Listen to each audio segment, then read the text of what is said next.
Cerita ini berawal di tahun 1977 di sebuah kota di Amerika. Ada seorang pengusaha properti bernama Tony melaju di jalan kota.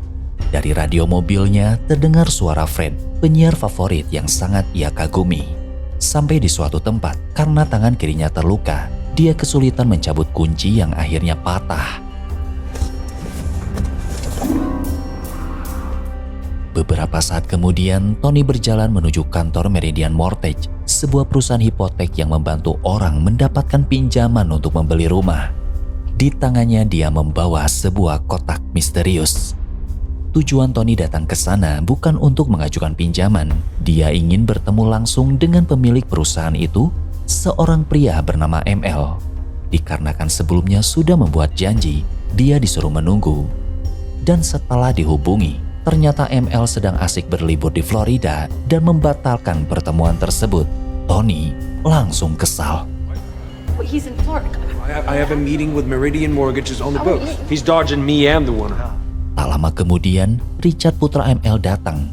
Ia meminta maaf atas ketidakhadiran ayahnya dan mengajak Tony berbicara di dalam kantor. Here we go. Sorry. How you doing? Begitu masuk ruangan, Tony meminta sedikit privasi dan ingin mengunci pintu. Tanpa menaruh curiga, Richard mengizinkannya. Kotak yang ia bawa langsung dibuka dan mengeluarkan selembaran kertas yang diberikan kepada Richard. Namun ketika kertas itu dibentangkan di atas meja, yang terlihat malah rancangan sebuah senapan. Dalam sekejap, Tony todongkan pistol. Okay. Tony is a serious dick. Alasan Tony melakukan itu karena merasa tertipu oleh Richard dan ayahnya hingga bangkrut dan terlilit hutang banyak. Tony telah menyiapkan sebuah perangkap berupa kawat yang dililitkan ke leher Richard dan juga ke lehernya sendiri. Kawat itu terhubung dengan sebuah senapan. Jika salah satu dari mereka bergerak, maka akan memicu tembakan. Tiba-tiba seorang pembersih kaca muncul di jendela. Tony yang kaget diberitahu Richard bahwa dia tidak bisa melihat ke dalam ruangan. Alih-alih kabur, Tony justru menelpon polisi. Di telepon, dia mengaku bukan orang jahat, tapi korban penipuan perusahaan hipotek dan terpaksa menyandra pemiliknya. Tony bahkan memberi alamat lokasi dan meminta polisi datang. Loan companies. Dia sengaja supaya gedung hipotek terkepung untuk melancarkan rencana berikutnya, di mana Tony akan membawa Richard ke apartemen, dan karena kunci mobilnya patah, dia sepakat meminjam kendaraan milik Richard. Beautiful. Where are you? Beberapa saat kemudian, ketika menuruni tangga, mereka berpapasan dengan polisi. Dengan perangkap kawat yang menghubungkan leher keduanya, barulah terungkap siasat Tony hingga tak ada satupun petugas yang berani macam-macam. Di sana Tony hanya memberi satu peringatan, ikuti permainannya. Begitu keluar gedung, tidak ada tembakan, tidak ada aksi heroik, hanya seorang penyandra dan polisi yang tidak berani mengambil resiko. Sementara itu, kabar tentang aksi nekat Tony mulai menyebar ke media. Seorang reporter bernama Linda nampak senang yang langsung tancap gas ke lokasi.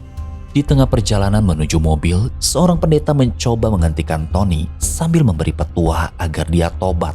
Boro-boro tobat, si Tony malah bilang, "Basahi saja patku." Tak lama kemudian, seorang polisi bernama Mike datang.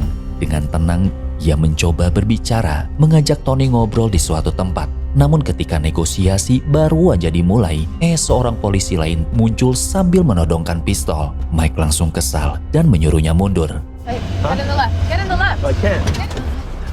You put it down. Di saat kamera mulai merekam kejadian, Tony gugup dan hampir terpeleset. Namun ia memanfaatkan kecerobohan polisi itu dengan meminta borgol, lalu dipasangkan ke tangan Richard dan meminjam mobilnya untuk pergi menuju apartemen Tony yang berada di Crestwood. Kala itu tidak ada aksi kejar-kejaran. Di jalan kota Indianapolis, kendaraan Tony melaju pelan diikuti polisi dari belakang.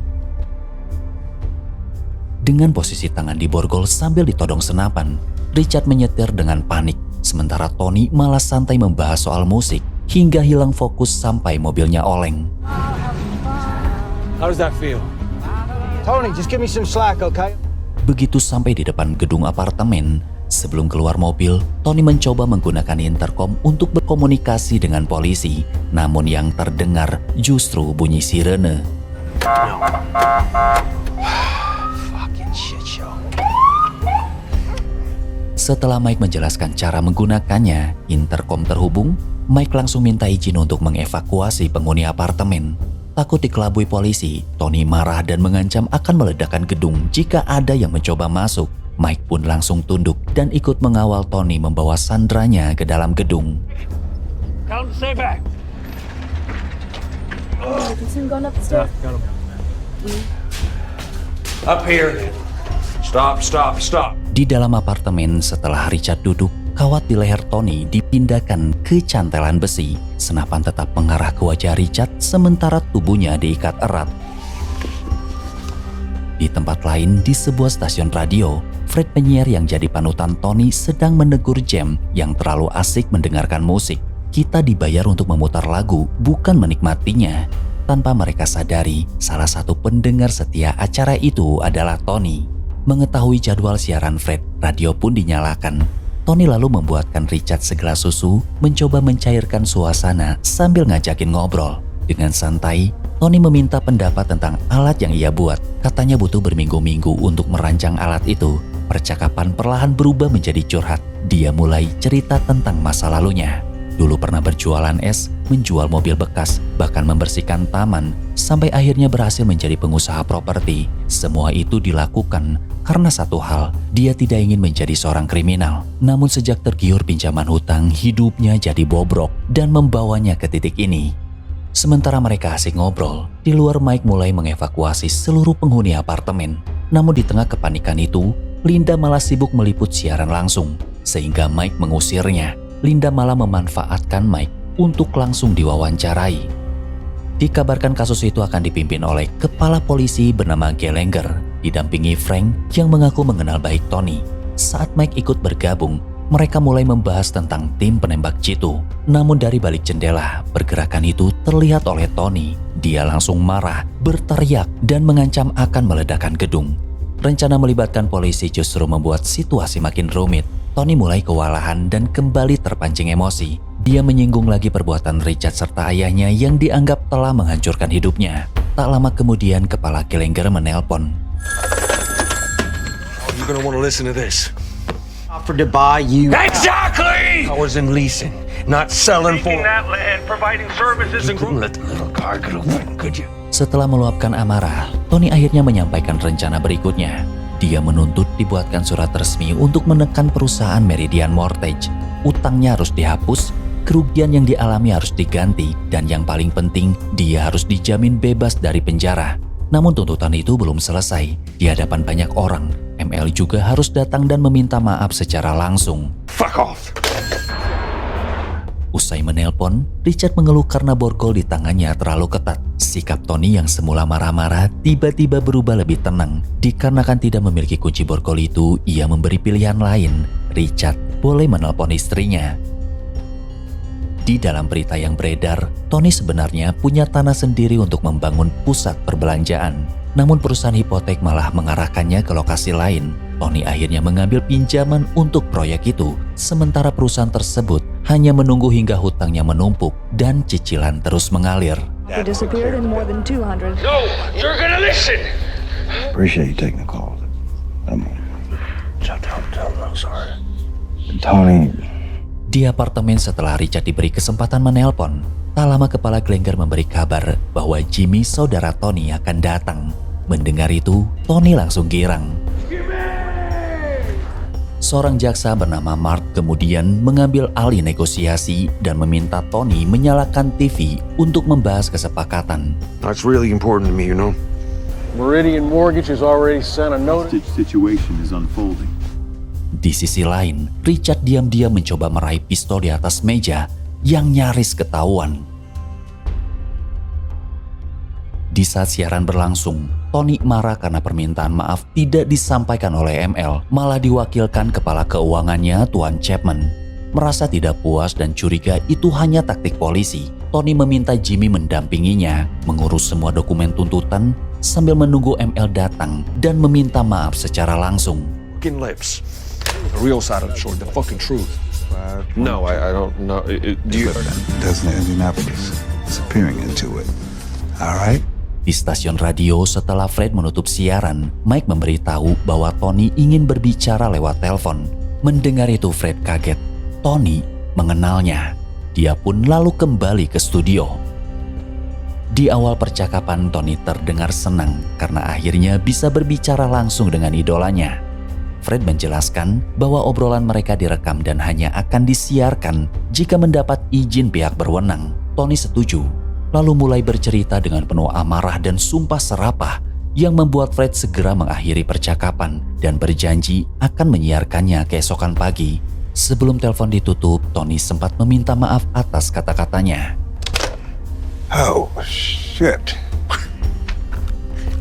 Di kantor setelah mendengar rekaman wawancara itu, Jack Samad memiliki rencana. Dia meminta Fred menjadi perantara komunikasi dan berpura-pura mendukung tuntutan Tony agar dia lengah sampai anggota FBI tiba untuk membantu polisi menyusun strategi. Dan Fred pun akhirnya setuju.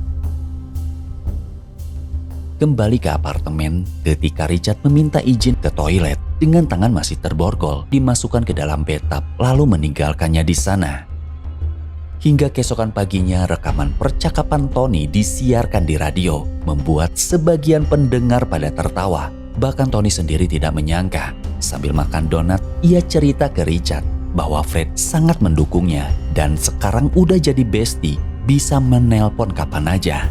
Richard yang semakin lemah hanya diam dan enggan menanggapi.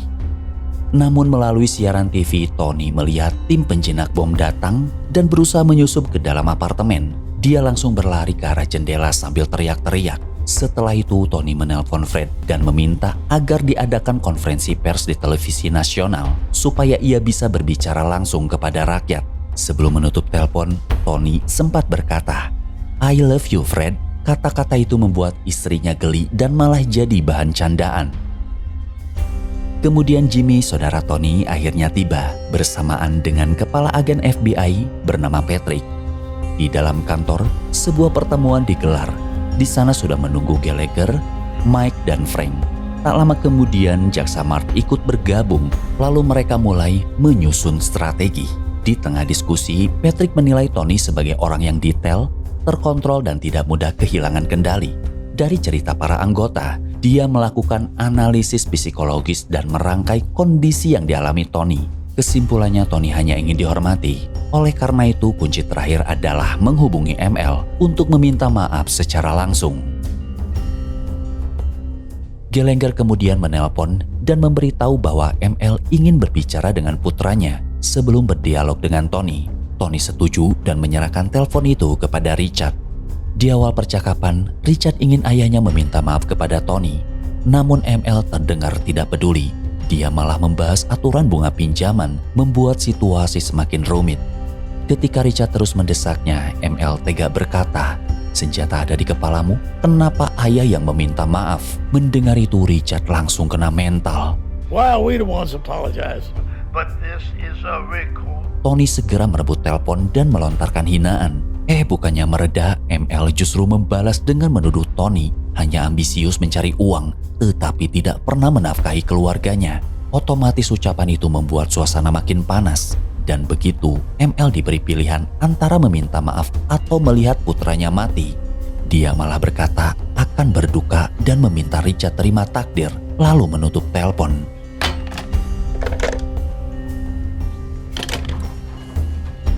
Kesepakatan pun gagal, namun alih-alih marah, Tony justru merasa kasihan kepada Richard dan memberinya sebatang rokok. Langkah terakhir kini Tony menunggu mereka menyiapkan konferensi pers yang akan ditayangkan langsung di TV nasional. Dia juga kerap menghubungi Fred untuk mencurahkan isi hatinya. Hingga suatu hari saat sedang tertidur lelap, dia tiba-tiba menerima telepon dari anak-anak iseng yang membuatnya geram. Fuck you! Di luar gedung setelah mengetahui Jimmy adalah saudara Tony, Linda menawarkan wawancara siaran langsung. Jimmy menerima ajakan itu agar bisa membantah berita miring dari stasiun TV lain yang sering menggiring opini buruk tentang Tony. anything you'd like to say to our viewers? Wronged or who have been wronged. And sometimes Melihat tayangan tersebut, bos Linda tampak senang karena berita itu dapat menyedot perhatian banyak pemirsa. Setiap malam Richard diizinkan istirahat di dalam bathtub. Dia gelisah dan sulit memejamkan mata. Tiba-tiba terdengar suara tembakan.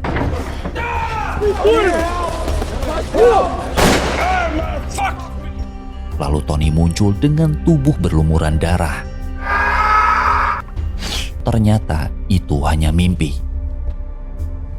Keesokan paginya ketegangan di antara mereka mulai mencair. Seperti sedang curhat kepada sahabat, Tony mengaku pernah menjadi penari lalu memeragakannya dengan beberapa gerakan tangan. Is that right? Di saat membahas keluarga masing-masing, Richard mengatakan bahwa menjadi anak orang kaya tidak menjamin kebahagiaan. Percakapan telepon kemarin sudah menunjukkan bagaimana sifat ayahnya. Namun Tony ngedadak sedih ketika ditanya tentang sang ibu. Dia lalu mengalihkan pembicaraan dengan menyalakan musik dan menunjukkan bakat menarinya. Sampai-sampai si Richard ikut terhibur. National treasure. Lewat siaran radio, Fred menerima berbagai komentar positif tentang Tony. Ada yang menyebutnya pahlawan, orang baik, kebanggaan bangsa, hingga si pemberani melawan lintah darat. Semua itu tak lepas dari wawancara Jimmy yang berhasil menepis berbagai berita miring tentang saudaranya. Kemudian setelah Jimmy memeriksa dokumen tuntutan Tony dengan dipimpin Patrick, mereka menyiapkan konferensi pers yang akan disiarkan langsung di TV, sekaligus menyusun rencana cadangan demi keselamatan Richard. Setelah diskusi panjang, mereka akhirnya sepakat. Sementara itu di apartemen, Tony bersih-bersih dan menawarkan Richard untuk mandi. Namun Richard menolak. Dia yakin orang-orang akan memahami kondisinya. Currently directed at Tony. Ketika para awak media telah berkumpul dan siap meliput, Mark membuka acara dengan membacakan surat keputusan bahwa Tony resmi diberi kekebalan hukum. Kabar itu pun membuatnya lega. Tak lama kemudian, Jimmy menelpon dan memastikan semua tuntutan Tony telah disepakati hingga konferensi pers pun siap dimulai. Merasa semuanya telah selesai, Mike memberanikan diri mengetuk pintu apartemen.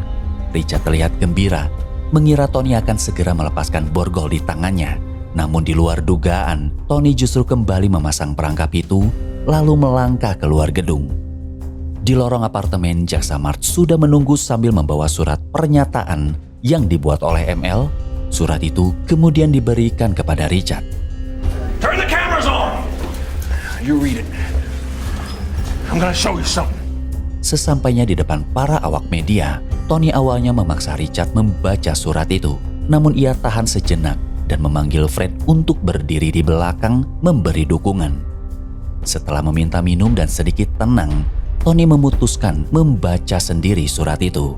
Begitu dibaca, isi surat yang ditulis ML justru memancing amarah.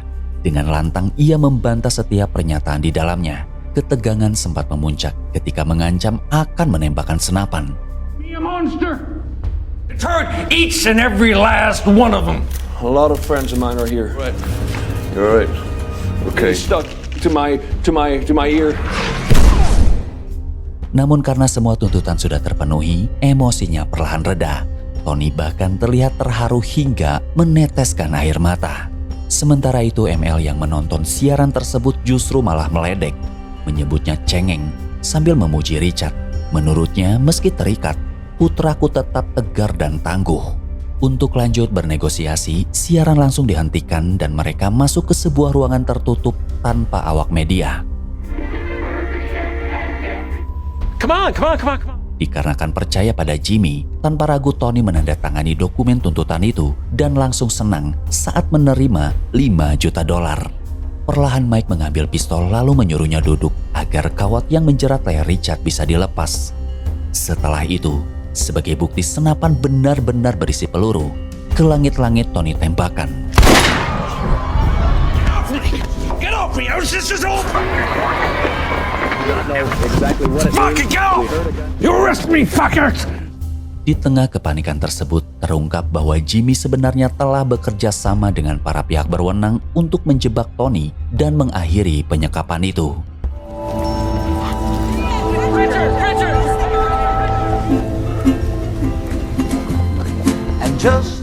Kemudian Richard dibawa menuju ambulan ditemani sang istri sambil menangis dan didoakan seorang pendeta. Di sisi lain Tony digiring menuju kantor polisi. Dia masih sempat berteriak menagih kekebalan hukum yang dijanjikan. Hingga ketegangan selama sekitar 63 jam penyanderaan akhirnya berakhir. Pada tanggal 25 Oktober 1977, sidang digelar dengan dihadiri Richard, istrinya, serta semua pihak yang terlibat. Hanya Fred yang mengikuti dari televisi. Ketika hakim membacakan putusan, hasilnya mengejutkan. Anthony G. Critzis dinyatakan tidak bersalah karena gangguan jiwa. By reason of insanity.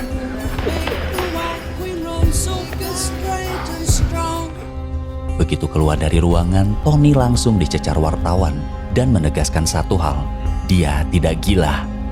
Di sisi lain, Linda mewawancarai Richard yang mengaku reputasi perusahaannya rusak akibat kejadian itu. Anehnya, di luar gedung Tony tidak dihujat. Dia malah disambut seperti artis papan atas, dikerumuni orang-orang yang ingin melihatnya dari dekat. Ngedadak, banyak yang ngefans. Selain Richard, Mike pun tampak kecewa. Hukum di negara ini benar-benar kacau. Walau gagal mendapatkan uang ganti rugi, ia merasa berhasil menjatuhkan reputasi perusahaan Richard dan ayahnya. Di suatu hari lewat siaran radio, Fred menceritakan bahwa setelah kejadian itu, Tony dan Richard sempat bertemu di sebuah toko kue. Namun keduanya hanya saling menatap tanpa sepatah kata pun. They saw each other, but Terkadang seseorang bisa berubah dari korban menjadi ancaman. Dan itulah yang terjadi pada Tony di tahun 1977. Kisahnya pun tetap dikenang sebagai salah satu penyanderaan paling aneh dalam sejarah Amerika.